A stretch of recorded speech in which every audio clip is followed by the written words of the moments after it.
కొత్త కాలం ఇంకా గుమ్మరించుకోవే.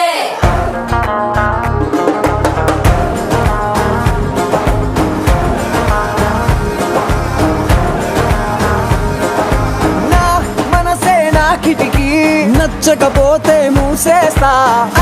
రేపటి గాయాన్ని ఇప్పుడే